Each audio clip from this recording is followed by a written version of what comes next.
My wife divorced me the day I buried my dad, then brought her new boyfriend into our home and demanded half of my inheritance. The manila envelope hit our kitchen table with a sound that changed everything. Heather slid it toward me like she was dealing a final hand of cards, her new boyfriend Derek nodding beside her while some lawyer in a cheap suit shuffled papers. I stood there holding my dad's photo albums, still wearing the black suit from his funeral that morning. The kitchen smelled like the casserole our neighbor had brought over, food for grieving that would go cold and untouched. These are divorce papers. I've already filed them with the court. Heather's voice was flat, businesslike, like she was returning a defective appliance. No condolences, no acknowledgement that I'd just buried the man who raised me alone after my mom died when I was 12. You're serving me divorce papers on the day I get back from my father's funeral? I couldn't wait any longer. Your grief is too much drama for everyone involved. She gestured toward Derek like they were a team. I need to move on with my life. The lawyer started explaining community property laws and asset division procedures. Heather interrupted her to mention that she'd be seeking half of my inheritance from my dad, since we were still legally married when he passed away. It's only fair. I supported you through his illness. I deserve to be compensated for what I've contributed to this relationship. I stared at this woman I'd shared a bed with for 7 years, who I trusted with my deepest fears about losing my dad. She was sitting in our kitchen with another man, talking about my father's death like it was a business opportunity. That's when I realized I'd never actually known her at all. The lawyer handed me a card and suggested I contact my own attorney within the next few days. Derek, this stranger sitting at my kitchen table, advised that if I wanted to make this process easier on everyone,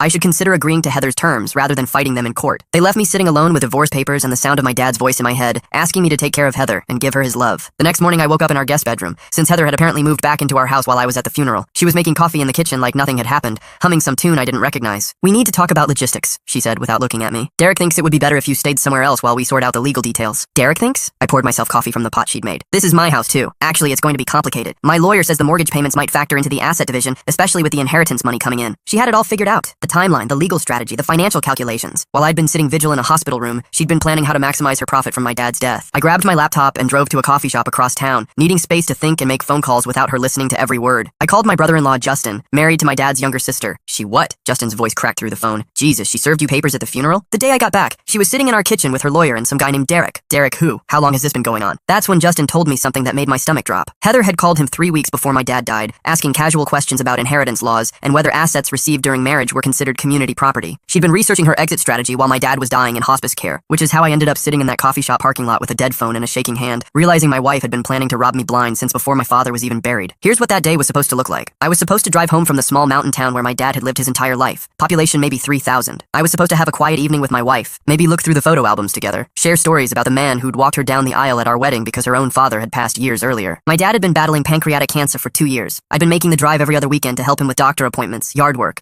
and just spend time together while we still could. The thing I should have paid attention to was her phone buzzing constantly during his last few weeks, messages she'd quickly silence or take to another room to answer. At first I figured she was dealing with work stress or coordinating with friends about emotional support during this difficult time. Looking back though, those text alerts had a different rhythm than work messages or casual conversations. They came at odd hours. They made her smile in ways that seemed disconnected from our situation. They pulled her attention away during conversations about funeral planning and estate details. But I was too focused on my dad to analyze Heather's texting patterns. Heather started going out more often with friends I'd never met around 6 months before my dad passed away. She'd come home late from mysterious events that never seemed to have concrete details. How was Jennifer's birthday party? I'd ask. Fine, just dinner and drinks. What restaurant? I don't remember the name. Someplace downtown. She'd been social during our 7 years of marriage, but this was different. Vague explanations, defensive reactions to basic questions, a sense that she was participating in a life I wasn't part of. Small amounts of money started disappearing from our joint savings account too. $50 here, $100 there, withdrawn at ATMs I didn't recognize in parts of town where neither of us worked or had friends. When I asked about it, she said she'd been getting cash for tips at the new salon she'd started going to, but the amounts didn't match her explanation, and the timing seemed random rather than monthly appointments. Heather also developed a sudden interest in my dad's health updates and financial situation. She'd ask detailed questions about his medical expenses, his insurance coverage, whether he'd updated his will recently. I'm just worried about how this is affecting our budget, she'd say when I commented on her curiosity. All these trips are adding up. Her questions felt more like intelligence gathering than genuine concern about our finances. She'd come home from these mysterious outings smelling like expensive men's cologne that wasn't mine too. When I mentioned it, she claimed she'd hugged some friend's boyfriend or been in a crowded bar where someone had been wearing too much fragrance. When I suggested she come to one of my dad's doctor appointments, she became irritated, almost angry. She insisted that medical appointments were private and that my dad probably didn't want her there anyway. You're being weird about this, she said. Like you want me to be more involved, but then you act like I'm intruding when I ask questions. I started paying closer attention after that conversation, but by then, my dad's condition was deteriorating rapidly, and I was spending most of my mental energy on medical decisions and end-of-life planning. The discovery that I couldn't ignore happened 2 weeks before my dad died. I was looking for our insurance paperwork in Heather's car when something caught my eye. A receipt from a restaurant I'd never heard of tucked between the seats, dated on a night when she'd said she was working late. My hand started shaking as I read the details. 2 dinners and a bottle of of wine that cost more than we usually spend on dinner for a week. Time stamped at 9:47 p.m. on a Tuesday, 3 hours after she texted me saying she was staying at the office to finish a project. I confronted her that evening, showing her the receipt and asking for an explanation. I was at a work dinner, client entertainment, the company reimbursed me. Which client? I can't discuss client details with you, you know that. Then show me the reimbursement. I don't have to show you anything. This is exactly the kind of controlling behavior that's been driving me crazy. She turned my discovery into an accusation against me, somehow making my reasonable questions seem unreasonable. Maybe I was overreacting. Everyone said it wasn't a big deal. My friend Greg told me that marriages go through rough patches during major stress, that Heather was probably just processing the situation differently than I was. My sister-in-law suggested that some people deal with impending death by creating distance, protecting themselves from the emotional impact. Even my dad's neighbor, Mrs. Mitchell, said that Heather was probably just scared about losing another father figure, since her own dad had died young. People handle grief in strange ways, she told me. Some folks run toward it, some run away from it. Don't take it personal. I almost convinced myself they were right. Maybe Heather's distance was her way of protecting both of us from the pain of losing my dad. Maybe her secretive behavior was just her way of maintaining some normalcy during an abnormal time. Maybe I was being paranoid and controlling, like she'd accused me of being, until I found the dating app notification on her phone. Heather had left her phone on the kitchen counter while she was in the shower. It buzzed with a notification from an app I didn't recognize. When I glanced at the screen, I saw a message preview that made my blood freeze. Derek, can't wait to see you tonight. Same place as last week? I stared at that notification until the screen went dark,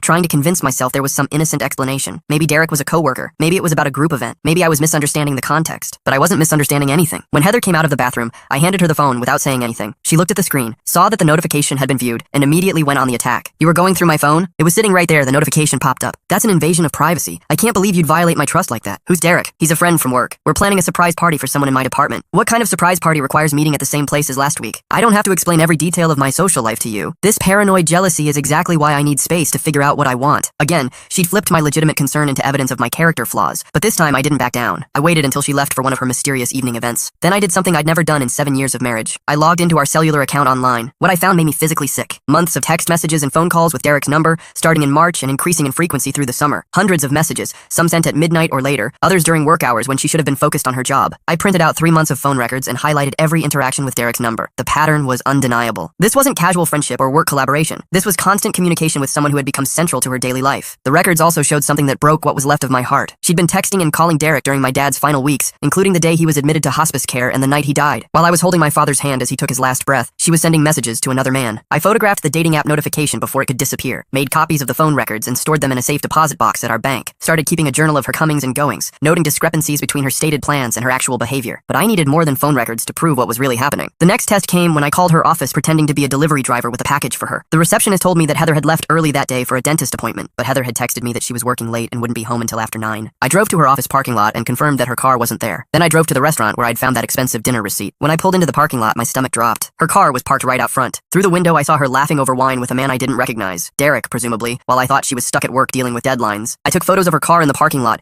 timestamped against her text message claiming she was working late. I also saved screenshots of the restaurant's location and hours, creating a paper trail that would prove her deception. But I needed something more concrete, something that would prove intent rather than just opportunity. I started checking our joint credit card statements more carefully, looking for charges that didn't match Heather's stated activities or locations. What I found made me want to vomit. Charges at hotels during times when Heather had claimed to be visiting her sister across town. Restaurant bills for expensive dinners on nights when she'd said she was working late or attending work events. Even charges at a jewelry store for an item I'd never seen her wear. She'd been funding her affair with our money, using our joint accounts to pay for her betrayal of our marriage. Every romantic dinner with Derek, every hotel room where they'd carried on their relationship, every gift he'd bought her, all of it paid for with money I'd earned working overtime to cover my dad's medical expenses and travel costs. I made copies of 6 months of credit card statements, highlighting every charge that corresponded with her lies about her whereabouts. Started taking photos of her jewelry and accessories, noting when new items appeared that I hadn't seen her purchase. The evidence was building, but I needed professional documentation if this was going to end up in divorce court. I hired a private investigator named Patricia who specialized in infidelity cases. I couldn't stomach following Heather around myself, but I needed someone who could document her activities legally and thoroughly. What Patricia discovered over 3 weeks made the phone records and credit card statements look like minor infractions. Hotel check-ins during lunch hours when Heather claimed to be at work meetings, long dinners with Derek at expensive restaurants when she claimed to be grocery shopping or running errands, photos of Heather entering and leaving Derek's apartment complex during times when she claimed to be staying with her sister. But the most damaging discovery was this. Patricia had documented Heather meeting with a divorce attorney 6 weeks before my dad died. Photos of her entering and leaving a law office, time-stamped and geotagged,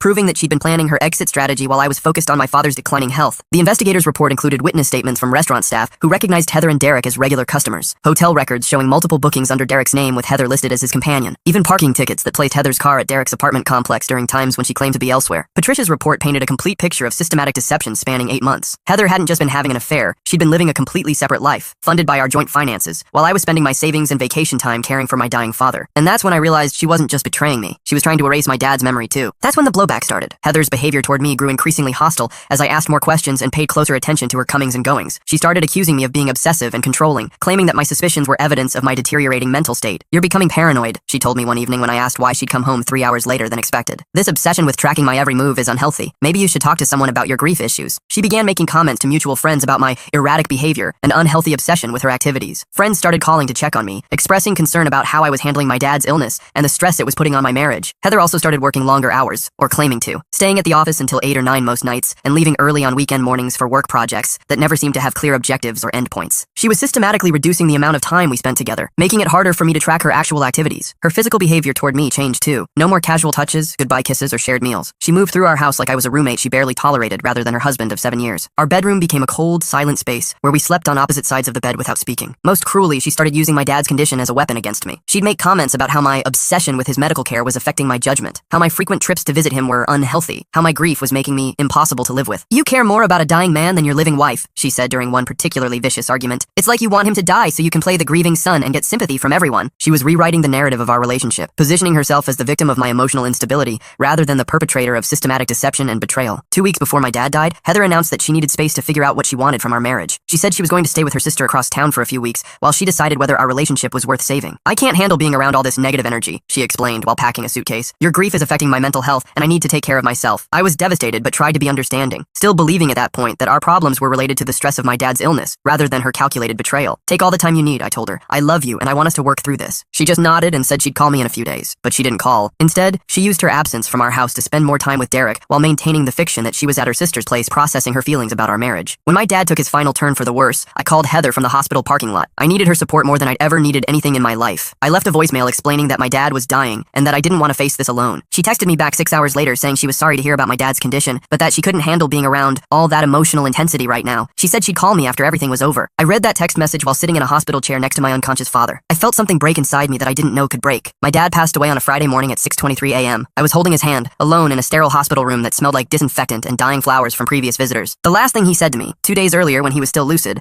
was to make sure I took care of Heather and give her his love. All I wanted was to grieve my father's death in peace and maybe salvage whatever was left of my marriage. Somehow it turned into a fight for my financial survival and my sanity. The funeral planning, the arrangements, the endless paperwork that comes with death. I handled all of it by myself, choosing a casket, writing an obituary, coordinating with a church where my dad had been a member for 40 years. Heather sent a text saying she was sorry for my loss and that she'd see me when I got home. My dad's best friend Bill helped me carry the casket. My high school baseball coach gave one of the eulogies. Neighbors who remembered my dad coaching youth league and volunteering at the fire department filled the small church to capacity. Heather wasn't there. When I returned from the funeral, I found Heather sitting in our kitchen with Derek and her lawyer, ready to serve divorce papers and demand half of everything my dad had left me. But I wasn't the same person who'd driven away to bury his father that morning. Sitting in that hospital room for 3 days, watching my dad die while my wife refused to support me, had clarified something fundamental about who she really was. When Heather slid those divorce papers across the table and started talking about asset division and community property, I didn't react with shock or hurt or desperate attempts to negotiate. I looked at her calmly and said, "I'll need to review these documents with my attorney." "Your attorney?" She seemed surprised that I wasn't falling apart or begging her to reconsider. "Yes, I assume you'll want this process to be thorough and fair. That means we'll both need proper legal representation to ensure everything is handled correctly." I could see confusion in Derek's eyes, like he'd expected me to be more emotional or desperate. Heather's lawyer looked slightly uncomfortable, probably anticipating a more dramatic scene that would position Heather as the reasonable party dealing with an unstable spouse. Instead, I gathered up the photo albums I'd brought home from my dad's house, thanked them for their time, and walked upstairs to pack a bag. I'd already decided I wasn't going to fight this battle from a position of weakness or surprise. That afternoon, I met with Jennifer Hayes, a divorce attorney who specialized in cases involving complex asset division and allegations of misconduct. I brought copies of everything: the phone records, credit card statements, private investigator's report, photos of Heather's car at the restaurant, documentation of her lies about work schedules. "Your wife's timing isn't coincidental," Jennifer told me during our first meeting. "This is a calculated strategy. People often file for divorce immediately after a spouse receives an inheritance, hoping to claim it before legal protections can be established." She explained that inheritance is typically considered separate property in our state, but that Heather's legal team would try to argue that marital funds had been used for expenses related to my dad's care, or that I'd somehow mixed the inherited assets with our joint accounts. "However," she continued, examining the evidence I'd brought, "this documentation shows a pattern of deception and financial misconduct that could completely change how a judge views her claims. The credit card fraud alone might be grounds for criminal charges." Jennifer filed our response, arguing that inheritance is separate property under state law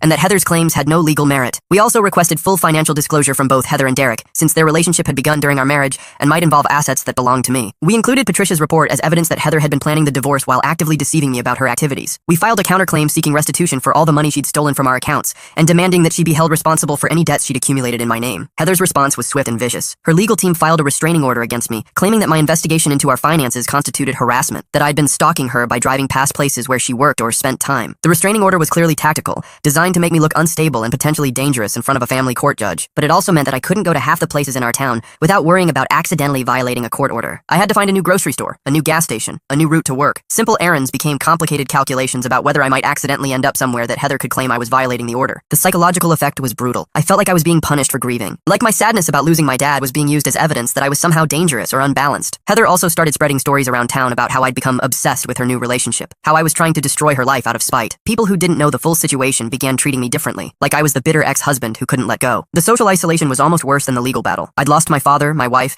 and now my reputation in the community where we lived together. Every trip to the bank or the post office meant potentially running into someone who'd heard Heather's version of events. My work started suffering too. It was hard to focus on construction schedules and budget meetings when I was spending my lunch breaks on the phone with lawyers, and my evenings reviewing legal documents. My boss was understanding about the divorce, but less patient with my distraction and declining performance. 6 months into the legal process, the stakes escalated beyond just money and reputation. Heather's legal team filed motions claiming that my harassment and stalking behavior made me unfit to manage my father's estate. They argued that someone who would abuse the legal system to attack his ex-wife shouldn't be trusted with significant financial assets. If successful, this motion would have transferred control of my inheritance to a court-appointed trustee, effectively stealing my father's legacy through legal maneuvering. I made the decision to take a leave of absence from work and focus entirely on the case. I used some of my dad's life insurance money to cover my expenses and legal fees. It felt like I was dishonoring his memory, but it seemed like the only way to protect what he'd left me. The leave of absence also gave me time to focus completely on building our case. I spent weeks organizing documents, creating timelines, and working with Jennifer to prepare for depositions and court hearings. What we discovered during the discovery process shocked even Jennifer. Heather's bank records revealed that she'd been transferring money from our joint savings account to a personal account I didn't know existed. Small amounts at first, $50 or $100 at a time, but it had been going on for almost a year. She'd stolen nearly $4,000 from our shared finances while planning to leave me. Credit reports showed that she'd opened a credit card in my name without my knowledge, used it to buy gifts for Derek, expensive dinners, weekend hotel stays, even jewelry. She'd been funding her affair with my money and my credit,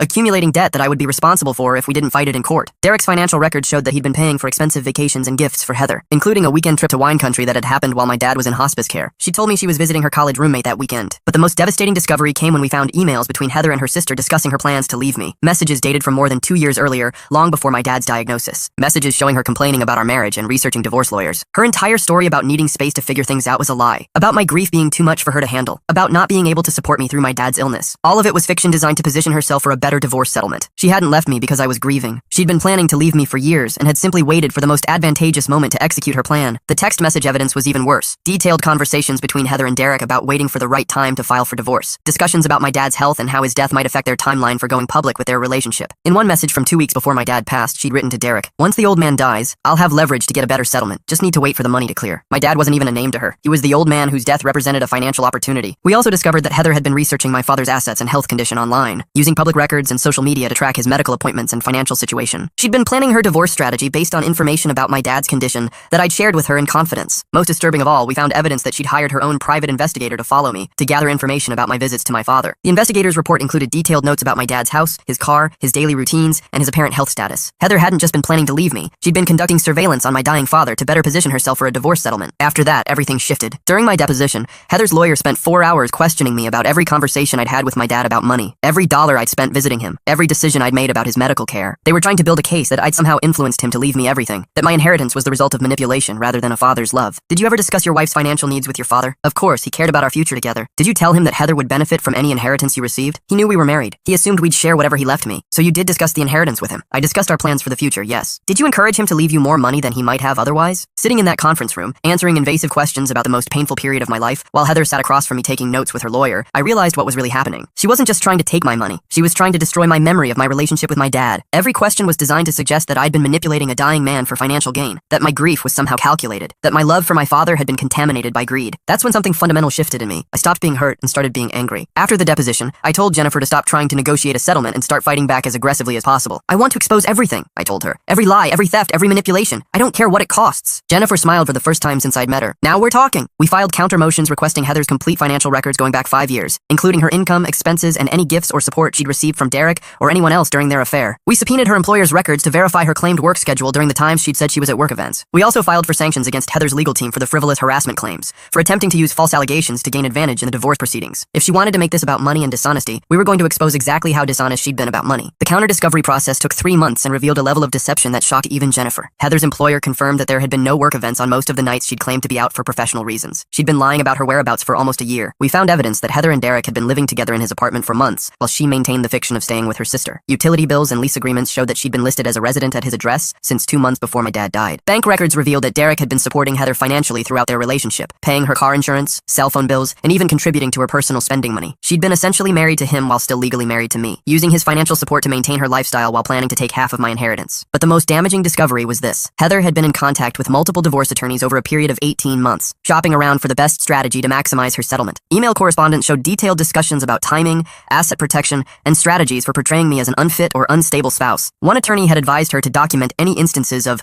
controlling behavior or emotional instability on my part, leading to her pattern of provoking arguments and then claiming I was becoming increasingly difficult to live with. Another attorney had suggested that she establish a pattern of being the primary income earner or household manager, which explained her sudden interest in taking over our finances and her claims that she'd been supporting me through my dad's illness. The final confrontation came during a settlement conference that the court had ordered before scheduling a trial. Heather, Derek, and her legal team sat on one side of a conference table, while Jennifer and I sat on the other. A mediator attempted to negotiate a resolution. Heather's lawyer opened by reiterating their position that she deserved half of my inheritance plus alimony and a portion of our joint assets. They claimed that her affair was irrelevant to the financial aspects of the divorce and that her planning ahead showed practical thinking rather than malicious intent. I looked directly at Heather for the first time in months. I'd like to know exactly what support you provided during my father's illness. I maintained our household while you were absent. I managed our finances and provided emotional stability during a difficult period. I slid a copy of her credit card statements across the table, highlighted the charges for hotels and restaurants during the weeks leading up to my dad's death. These are charges for hotel rooms and romantic dinners with Derek while I was in the hospital with my dying father. Can you explain how that constituted providing me with emotional stability? Her lawyer tried to object to my direct questioning, but the mediator allowed Heather to respond.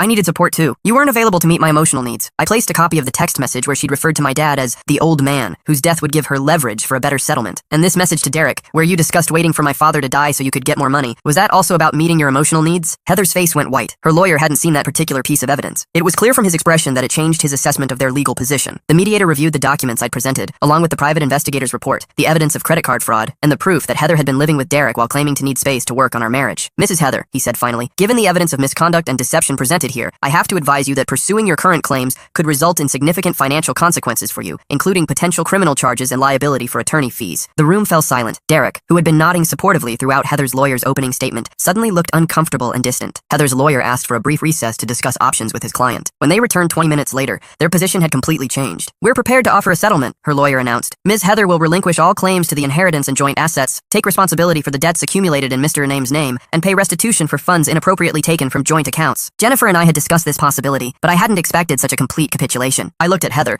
who was staring at her hands and refusing to make eye contact with anyone in the room. Additionally, her lawyer continued, Ms. Heather will agree to a permanent restraining order preventing her from contacting Mr. In name or interfering with his management of the inherited property. The mediator asked if I found these terms acceptable. I thought about my dad, about his letter asking me to take care of Heather and give her his love. I thought about the man who'd raised me to be fair and compassionate, even to people who didn't deserve it. Then I thought about Heather calling him the old man and planning to profit from his death. Any remaining sympathy disappeared completely. I accept those terms with one addition. I want a written admission that her claims about my behavior during the marriage were false, and that her allegations of harassment were made for strategic purposes rather than legitimate safety concerns. Heather's lawyer started to object, but Heather herself cut him off. Fine, I'll sign whatever you want. I just want this to be over. It didn't look like TV justice, but after 14 months of legal warfare, I finally had a resolution that felt fair. More than fair. It felt like vindication. Heather received no assets from our marriage, was ordered to pay back all the money she'd stolen plus interest, was required to cover my attorney fees. The credit card debt she'd accumulated in my name was transferred entirely to her responsibility. She was also ordered to stay away from me, my family, and my father's property for 5 years, which meant she couldn't attempt to contact me or interfere with my life in any way. Heather was ordered to pay me almost $60,000 in restitution and fees. She'd spent tens of thousands of dollars trying to steal my inheritance, and ended up worse off than if she'd simply filed for a straightforward no-fault divorce. Most importantly, my dad's final gift to me was completely protected. The house where I'd grown up, the savings he'd accumulated through decades of hard work, the life insurance policy he'd maintained so that I'd have security, all of it remained exactly where he'd intended it to go. But the real victory wasn't financial, it was emotional. Fighting back against Heather's manipulations had forced me to stop being a victim of her betrayal and start being an active participant in my own recovery. Instead of just absorbing her attacks, I'd learned to defend myself in the memory of my relationship with my dad. 6 months after the divorce was finalized,